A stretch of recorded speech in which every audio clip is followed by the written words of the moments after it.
First, why don't you tell us about how you came to General Semantics and to meet Korzybski? Well, before that, I'd like to thank you, Steve, for inviting me to participate in this activity. You can edit this out and cut it off at your convenience. But yes, I read in Astounding Science Fiction the earlier version of that little journal I held up.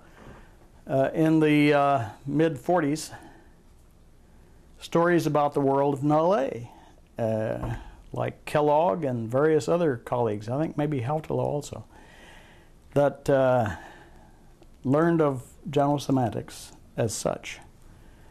And I wrote the Institute. At the time, Science and Sanity had gone out of print during the war, you see.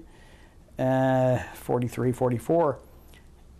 But they sent me a little publication about all the reprints that they had available. And so I ordered some of them, like 15 cents, 10 cents. So I ordered a few, and as I read the reprints, it became obvious that a real important aspect of the whole thing had the name structural differential. And I, as a high school student, Culver at the time, didn't mean anything to me. So I went to the dictionary, then as now. And I looked up structural. Okay, I learned something about structural. And then I looked up differential. I learned something about that, but I still couldn't read that reprint. So eventually, and I mean after 6, 8 months, maybe more, finally I got my copy of Science and Sanity from the Institute, not all that far away in Chicago at that time. And so I had a very, very intelligent, helpful English teacher. And this English teacher said to me, I went to his meetings before class all the time. He said, "And what are you doing these days, Bourland?" And I said, "I finally got my copy of Science and Sanity." He said, "Oh?" "I had trouble with that book. I couldn't get beyond 50 pages. So I thought, by God, whatever else happens, I'm sure going to get beyond 50 pages. So then I started looking through Science and Sanity, and I thought, oh, wait a minute. The introduction to the second edition. Oh my God, does that count or not? And I decided it didn't, which significantly increased the minimal read. Well, then, as a matter of fact, a couple of years later, I attended the seminar for the first time. A few years later. How did you find out about the seminar? Well, see, I had written the Institute in Chicago saying, "Tell me about yourself." And so they'd sent me these, and they reprints, and I bought a copy of Science and Sanity, and they clapped me immediately onto the mailing list, and they said, we will have a seminar in Connecticut, Chicago, what? Anyway, Connecticut. And so this was after they'd moved? Yeah, well, see, they moved at that very time. Okay. And so they let me know about it. Mm-hmm. And so I told my parents that I just had to go to that seminar. And so I went. So what was your first recollection of Korzybski? Do you remember your first impression in terms of, did you meet him before the first lecture? No. I don't know how they operated previously, but they didn't make a point of introducing the students to Korzybski before he started giving his presentation. So far as the details of that see my forthcoming contribution to a little booklet that I intend to edit called We Remember AK. Okay. And when is that due out, or is that? After E prime 3. Okay. Some of the other people on the tape mentioned a couple of things about Korzybski in terms of his apparent lack of pretense. Talking about he kind of always. What did they mean by that? Do you? Well, he always wore khaki clothes. Apparently, almost kind of had a uniform of khakis. And another example was when I'm talking about how he always smoked the cheapest cigarettes and just didn't have much care for necessarily the way he was perceived. Well, I'll happily comment on those things. Naturally, what I say consists of what I understand, what I believe. What it is, no.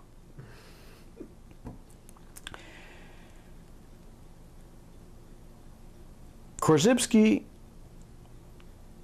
grew up as a Polish nobleman, as we all know. He exhausted his fortune, and, as Mary Moraine has reminded me, his wife's fortune also, in the publication of Science and Sanity. By the time he formed the Institute, he didn't have any money at all, really. He had to make it. Lack of pretensions. He knew his niche in the socioeconomic strata, and he operated as if, although he certainly never said this to me, if anybody else didn't know where his niche belonged, the hell with him. However,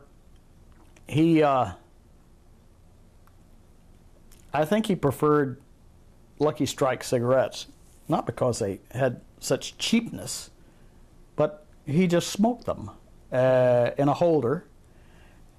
He claimed that he saw many autopsies of people at the St. Elizabeth's Hospital, and he knew what it did to his lungs and to others' lungs. And he said, quote, "I don't foster smoking, I just smoke," unquote. Very close. Naturally, after 2 or 3 years of this, I started smoking too, unfortunately. My problem, my mistake, but anyway, I eventually stopped. It only took me 10 years to stop. However, he wore khakis. People made fun of him for wearing khakis. They called it the uniform of the Polish cavalry. Well, he did belong to the Polish cavalry, but, you know, I've considered adopting the khaki dress also, but I have so many things that people, particularly in general semantics, want to quibble with me about, that I figure I don't have to give him another goddamn thing. He found the khakis comfortable, as I do too, but I can't allow myself to do that yet. But I might. I might change any time. However, he did one thing having to do with this matter of his penuriousness. He raised hell about the high price of books, including his own, and furthermore, he had a comparatively large nose, as anyone can see who looks at a picture of him. And he blew his nose on individual sheets of toilet paper. He suffered from an allergy. At the time I thought, how unfortunate. I suffer from allergies now. I blow my nose all the goddamn time, but anyway, he would blow his nose on individual sheets of toilet paper. And I never understood then, and I certainly don't understand it now, how he managed. Doesn't that seem strange? Let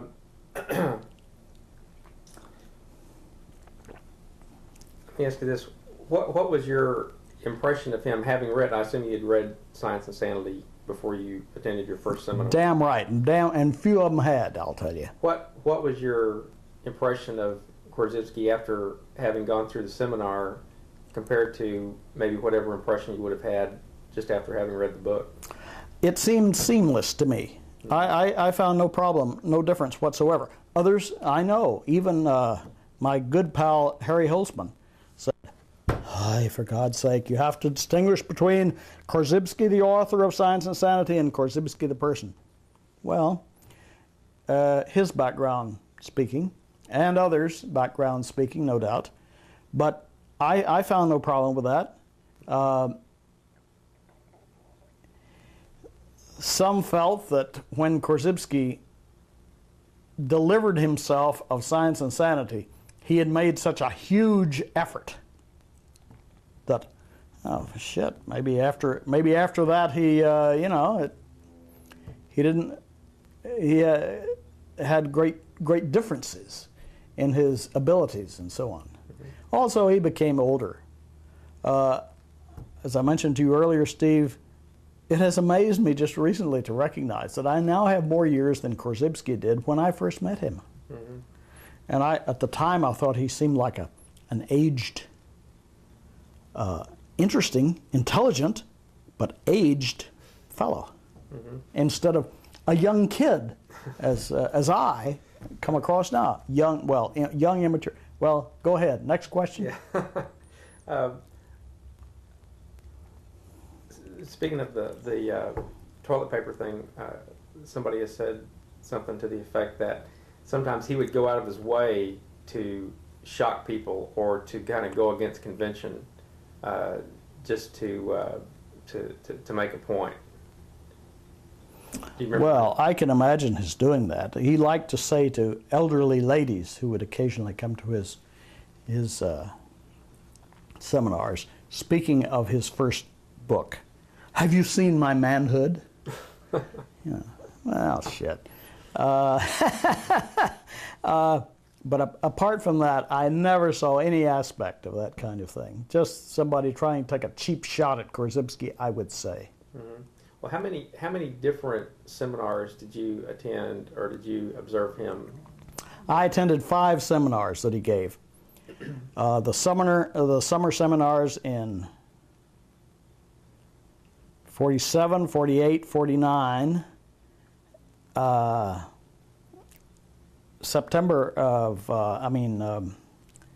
February of 49, and also the winter of 49, between 49 and 50, the last seminar he gave. Mm-hmm. I attended those. Did he vary his lectures much, or did he start them off? How was his typical starting of a seminar? It varied a lot, depending on the matters of most concern to him at the given time. However, he had, not that he ever imparted it to me, but he apparently had in mind what he wanted to present. And he would have a student who had had 1 or more seminars with him, and I had the distinct honor of serving as this student on 2 occasions, sit at a little desk beside him to take notes on what he said. And then he would review these notes in the evenings between the days, as he put it, so that in case he got lost in the footnotes, he could see what he had presented. Can you imagine taking a course in general semantics and having Korzybski read your goddamn notes? And I'll tell you, I never took notes all that well in the first place, but I tried awful hard. Mm-hmm. Do you still have any of those, or did you give them to him, or did they keep those? I hate to tell you, but a couple who came from Canada borrowed my notes and never gave them back. Oh, no. Well, how did you find him to work with? I never worked with him. I wouldn't know how did you find him to work for?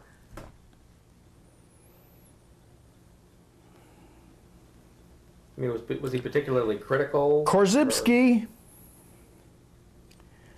age near 70, and I, in my teens and early 20s, how the hell could we have worked together? We didn't work together at all. He did his thing. I tried to do his thing, you know. I mean, he said to me, I worked in his library when I had a year of residency as a Korzybski fellow, the second of two, so far as I know. Maybe maybe I will endow some more in the future. Robert Strauss, who unfortunately just recently died, endowed a Korzybski Fellowship for Guthrie Jansen, which produced selections.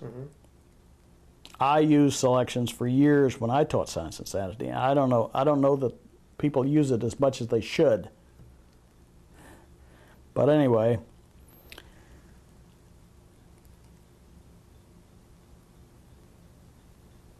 I had the honor of having a Korzybski Fellowship for a year, and I stayed there at the Institute almost exactly a year before he died. I emptied waste baskets. I put kerosene in a kerosene burning stove Kindig had there. Kindig ran the place, you understand.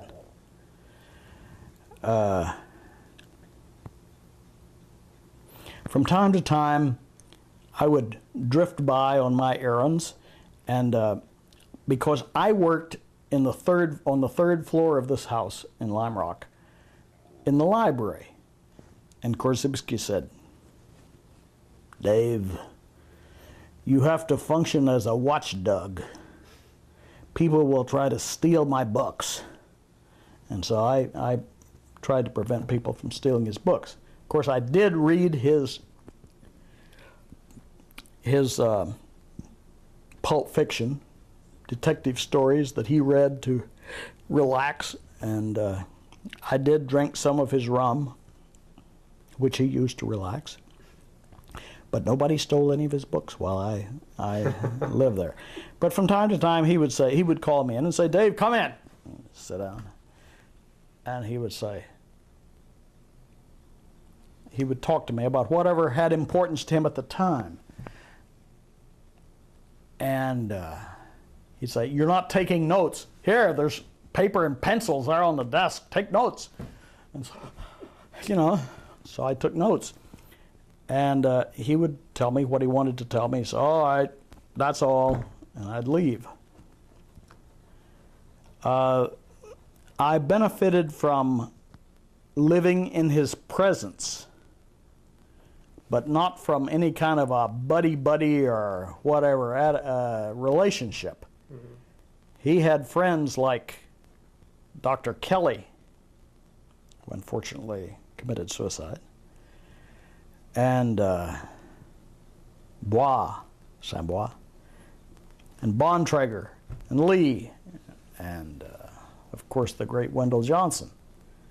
But I consisted of a student, and I went there to study, and to learn, not to chum up with him. I didn't expect it, and he sure as hell never delivered it. Well, what kind of, was he pretty good about giving feedback to you or making you feel as though... Say, stop acting like a young shit. Yes, he'd give you feedback. He'd say, I saw you the other day. You did a backflip on the lawn. You can kill yourself. You know what they call that in Italy? They call it the salto mortale, leap of death.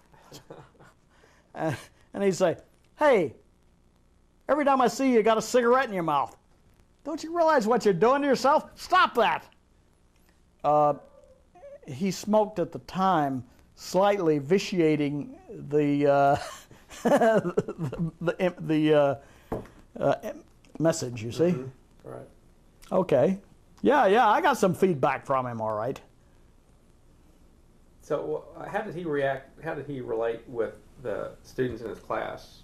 I mean, did he kind of have a different persona when he was on during class as opposed to when you saw him when he was not in class? It depended a lot about when. You see, I understand that in the early years, you know, the Institute started in '38, but Korzybski began giving seminars some years before then. But anyway,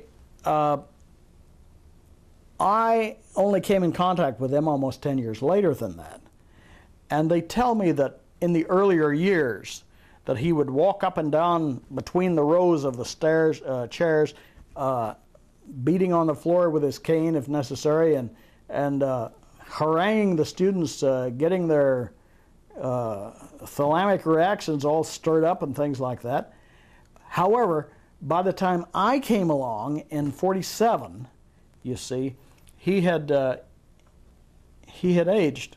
Not as old as I right now, of course, but he had aged, and so he stayed at his damn desk, and he would insist on audience reaction, particularly of two kinds. He would ask rhetorical questions and say, "Do you think that seems correct?" And he'd say, "Well, lower your nose if you do," meaning you should nod, you see, and so people learn that right away. And then also he insisted on people responding when he would say something about his views about some aspect of mathematical logic or philosophy or whatever the hell. And he'd say, "But that just consists of my personal opinion. Any good?" And he trained the class to say, "No!" Because that consisted of his personal individual opinion, not the opinion, the racial opinion. Doesn't have anything to do with race today. The opinion of, let's say, humanity, which equals science.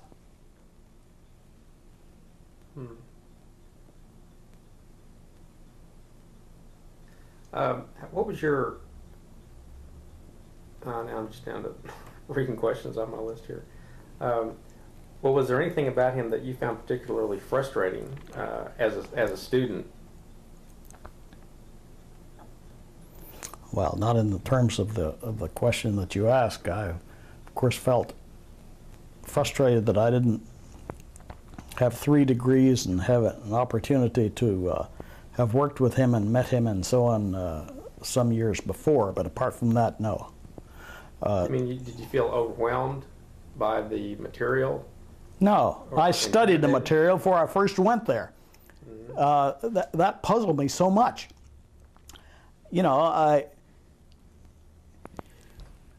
don't think one can emphasize enough that we have to grab the kids at junior high, high school level, and somehow or other make it possible or encourage them or whatever, motivate them to get with it then. Because by the time they reach college, it may have become too late. I felt that seemed like such a great advantage I had over so many of the other students. By the time I went to a seminar with Korzybski, I had 19 years by then, I guess. I had read Science and Sanity a couple of times. I didn't understand every goddamn word. I didn't know all of the, I didn't understand all the mathematics of the curl and the other quantum mechanic stuff in the book 3, but I'd gone over the whole material, and it, believe me, it had affected the old semantic reactions.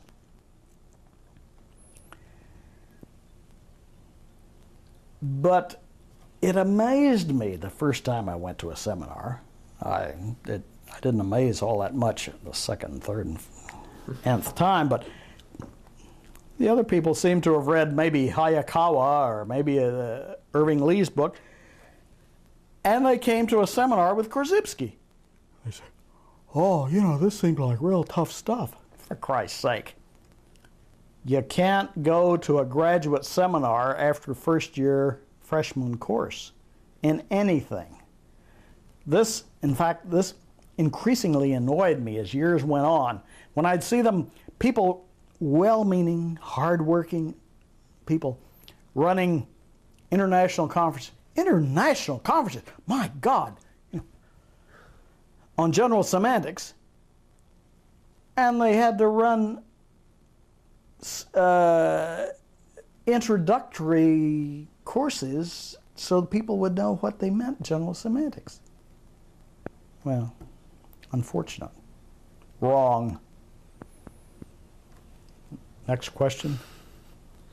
What was there a point at which maybe epiphany is the wrong word, but do you remember the point at which you really made you came to the conclusion that this really was something that was more or less going to be with you for the rest of your life? I mean, was it just kind of a curiosity for a while, and then? If so, it happened while I read A.E. Van Vogt, not when I read Korzybski, because when I read Korzybski, I knew that, that seemed like the most useful, productive, creative, encouraging material that I had ever heard of. And had you read Manhood of Humanity also before you went to seminar? I had this great advantage. So many people run into, I hate to say it, Hayakawa, all right. And then eventually they may read a little bit of, not too much, but a little bit of Korzybski. When I had learned that there really did exist such material as General Semantics, written by Korzybski, there at Culver Military Academy, I went to the library to see what the hell. And I looked up at the card catalog. We had cards back then. And I said, Manhood of Humanity, I thought. Never heard of that one before, but then why should I? I haven't heard of anything before. So I checked the book out, and I read Manhood. I thought, sounds really great. What else, you know? At this point, I awaited material from the Institute. Only subsequently did I encounter the contributions of Hayakawa, which I read with great interest, of course. Sure beats nothing. And the books of Lee and Johnson. But my introduction consisted of, and I feel so fortunate that it worked out like this, Manhood, and then Science and Sanity. Did Korzybski talk much about his the years in between the time he wrote Manhood of Humanity and Science and Sanity? I mean, about the apparent struggle that he went through in writing and formulating. Well, in a sense he did, because you see, you know, Manhood got published in 21, and then by 23 he'd already written the first time-binding paper, General Theory. And between then, he spoke about standing on the Woolworth building, the tallest building in New York at that time, I believe, and looking down, he saw the humans down there crowding around and all of that. But I don't know. Maybe that took place before Manhood. But yes, he spoke extensively about what happened after Well, you know what happened after Manhood. He created an intellectual stir. I mean, they didn't have the media quite that well organized back then, but they did the best they could. And so, not only the media, but I believe William Allenson White wrote a review of Manhood of Humanity in a psychiatric journal. And he said, this fellow Korzybski might have something to offer if he learned something about psychiatry. And Korzybski read this and thought, no. And then he kept thinking about it. He thought, well, for God's sake, maybe the guy's right. So he went to this fellow, William Allenson White, and said, how do you think I ought to learn something about psychiatry? And so this led to his studying for at least a year at St. Elizabeth Hospital in in Washington, D.C. And so, you know, and he told us about all of this and getting to sit in on the autopsies and on the reviews of the patients' cases, and where he would see a guy and say, who called himself Napoleon, he'd say, good morning, Napoleon, and then came the day when he'd say, good morning, Napoleon, and say, wait, my name is not Napoleon. And he said, what do you mean? He He said, "No, my name is Julius Caesar." And AK said, "Well, he told us in his seminar, see." And AK said, "Well, I thought your name was Napoleon." And Julius Caesar said, "No, that was my name by my other mother." So anyway, he laughter. So then we came to the Science and Sanity days. Interestingly enough, he had very damn little to say about, you might say, personal activities and so on after the publication of Science and Sanity. At least in the seminars. I don't know what the hell. Mm-hmm.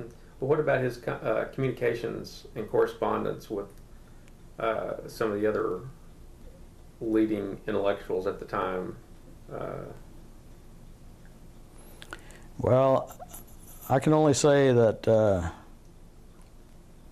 important material supposedly got reprinted in collected papers. He had personal communications that he instructed his personal secretary to burn upon his death, which undoubtedly she did. So I wouldn't have anything to say about that. Well, you mentioned the anecdote about meeting Napoleon and Julius Caesar. Were there any other anecdotes or stories or examples that he seemed to like and used on a regular basis? Sure, he had lots of them. Mm-hmm. For example, well, no. What interest do you guys have about Korzybski? I think Korzybski. Shaking his glove in the face of a lion, the lion whirls around and pees on him or something, I don't know, in a zoo, but he told about a lot of his own interesting experiences between World War I and or between the time that he grew up and then eventually came to the United States. Mm-hmm. But you see, he had this huge problem of moving a cannon on the Eastern Front, but the Eastern Front of Russia. And he got ruined inside, and apparently he broke up some of his bones and his pelvic area and so on. And so this put a serious damper on his previously very frisky, athletic life.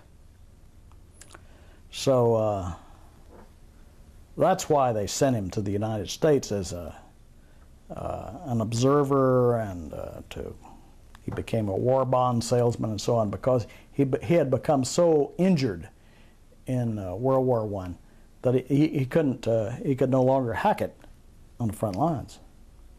And he didn't speak English before he came over here? Oh, who said that? I heard he didn't learn English until he was 40 or something. Well, I don't know about the 40, but maybe. But no, he always claimed that he learned English from a Scotch actress. And he had some Scotch intonations that always amused me. For example, particularly in recent years, considering the title of one of my books that a lot of people would like to forget, and the hell with them, he would speak of squarity-real. He did a beautiful thing, squarity-real. But no, he spoke with a kind of a burr in a sense. But you got burrs also in Russian and German, which he also spoke from childhood.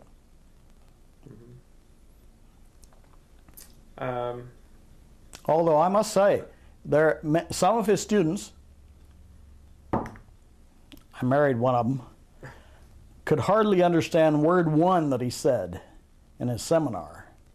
But then she didn't have that good an ear, I guess.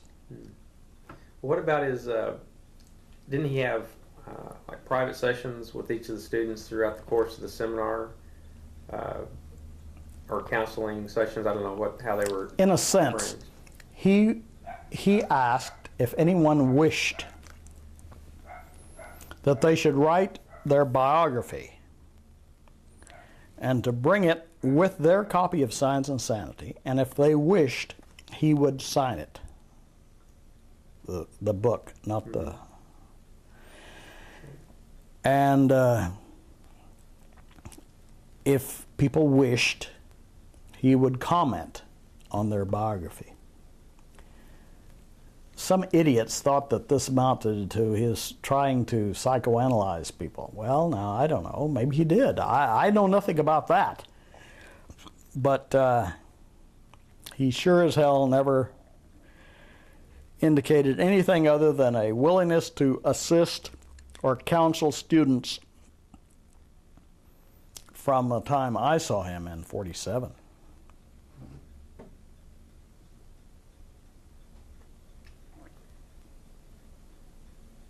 What about, were you ever exposed to any of his, or did you ever talk about his social life or life away from the Institute at all? Do you have a sense of what he... He had no social life apart from the Institute when I knew him. Mm-hmm. Certainly not in '49 when I lived there. He enjoyed the music of Wagner, particularly Tannhäuser, as I recall it. And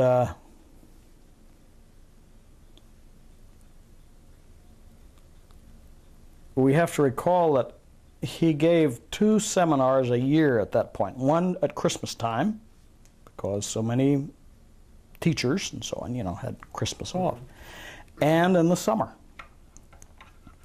And as I mentioned to you earlier, Steve, it seems amazing what he did. For 1 week, he would lecture for approximately 9 hours a day. 3 hours in the morning, 4 hours in the afternoon, 3 hours at night. For a week. And having done a little bit of that myself, I know that that amounts to a hell of a task. In the meantime, of course, he not only worked on papers of his own, but he also read material sent to him, particularly his last few weeks, that when I knew him, his last few weeks of life, he worried about the galley proofs of a book published by, or about to get published by, Anatole Rappaport, called Science and the Goals of Man. Which included the interesting comment that I used myself subsequently as an exam question, man is a time-binding animal. Well, Korzybski said to me, time and again, in those last few days, he said, you see here this man who has such promise for contributions he could make to the field of general semantics, considering his background, his intelligence, blah, blah, blah. Doing damage to everything that I tried to present. Man is a time-binding animal. So, well, in general, did you get the sense that he was pleased with his students in terms of, to whatever degree they were able to manifest or exhibit general semantics as he taught me? Did he get a sense that he had been successful in his teaching? I can't answer that.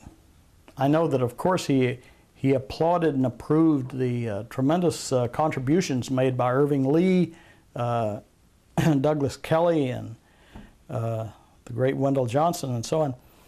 But Sam Bois, I don't know if he ever really, I don't know to what extent he really meshed with Sam, but and Bontrager and so on. But he felt, you know, so happy about that. But he did not seem like a happy guy in general. Hmm. And I feel sure that he felt that, as who doesn't, that, God, if only I'd done a little better, you know? Do you have a sense of what he was preparing to do or wanting to do at the time of his death? No. Well, I know what he tried to do at the time of his death, if that answers your question. He tried to write a better paper on this contribution to a book by Blake on, the paper had the name something like Language and Perception and so on. And he felt unhappy about what he did at that time, because I apologize one and all, but I gotta tell you now that in my opinion, he felt unhappy because he did Model 2 instead of and he couldn't get to Model 4 from a non-Aristotelian point of view. I think that, well, he went to New York City with Charlotte so that he could get out from the craziness of daily activities, not all that much, at the Institute to work on that paper.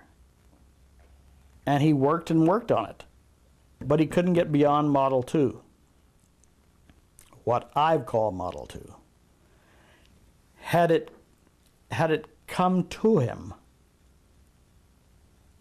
I think that Seos, Model 4, would have provided him with what he wanted that he didn't quite reach.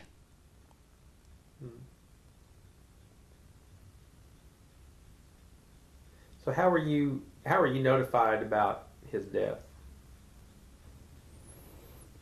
Well, I told Charlotte that he had collapsed, and she told me he died. Oh, what were the circumstances? Well, I'd rather not go into that. Oh, okay. But I went over to the hospital with her subsequently. One of the others has referred to those times, and this is somebody who went through back in the 38, 39 time period. But he referred to it as he remembered it as being very companionable times. I don't know if companionable is a word or not, but he was looking at it very favorably and fondly. Was it your sense, was that fostered more by Korzybski, or was it the result of maybe the other students and the general atmosphere, or would you even use a word like that to describe your experiences in the seminars? Korzybski published Science and Sanity in 1933. They had the first American Congress on General Semantics in 1935. Can you imagine that? Hansel Ball organized it. 1935, my God, 2 years later. Then, through the work of Kindig and others, but mainly Kindig, they organized the Institute in 1938.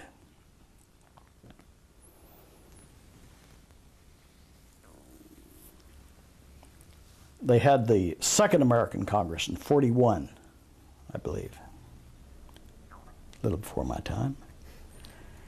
And surely Korzybski felt great happiness over the way his work had affected so many people's lives so very positively. Then came World War II.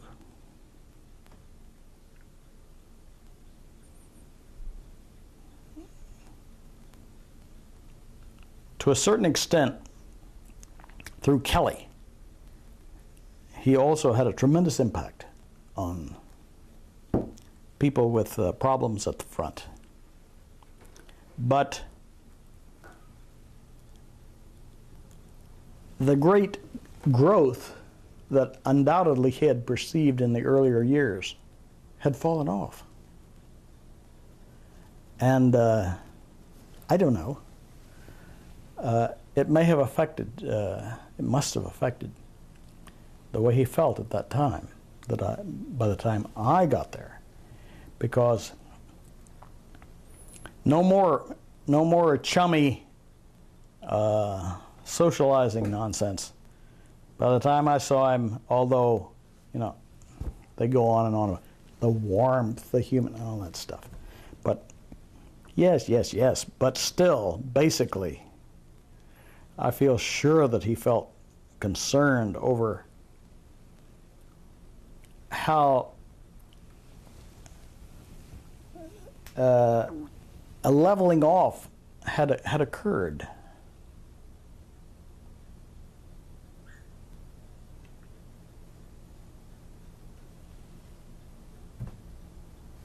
Next question.